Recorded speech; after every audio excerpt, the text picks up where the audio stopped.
ঝড় ও শিলাবৃষ্টিতে ব্যাপক ক্ষতিগ্রস্ত হয়েছে কাছাড় জেলার সদর সহ বহু এলাকা।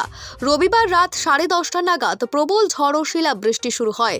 শিলের আকার বিশাল থাকায় আতঙ্কিত হয়ে পড়ে এলাকাবাসী। যানবাহন বন্ধ রেখে আশ্রয় খোঁজে দৌড়ঝাঁপ শুরু করেন। জানা যায়, কয়েকটি গাড়ির গ্লাস ভেঙে ক্ষতিগ্রস্ত হয়েছে। কাছাড়ে ঝড় ও শিলাবৃষ্টিতে ব্যাপক ক্ষতিগ্রস্ত হয়েছে। এদিন রাতে শিলচর শহর, বরখলা, কাটিগড়া, ধলাই, সোনাবাড়িঘাট, কনকপুর, কালাইন এলাকায় ঝড় তুফানের পাশাপাশি ব্যাপক শিলাবৃষ্টি হয়। এতে প্রচুর ক্ষতিগ্রস্তের মুখে পড়তে হয় এলাকার বাসিন্দা সহ কৃষকদের। অনেকের ঘরে টিন সহ কৃষকদের ফলানো ফসল বিনষ্ট হয়েছে বলে জানা গিয়েছে। শিলচর শহরের অনেক জায়গায় বড় বড় গাছ তুফানে উপড়ে গিয়েছে। ঝড়ের পর বহু এলাকা অন্ধকারে রয়েছে। বিচ্ছিন্ন হয়ে পড়েছে বিদ্যুৎ সরবরাহ। শিলচর প্রতিনিধির রিপোর্ট, নিউজ অবিকল।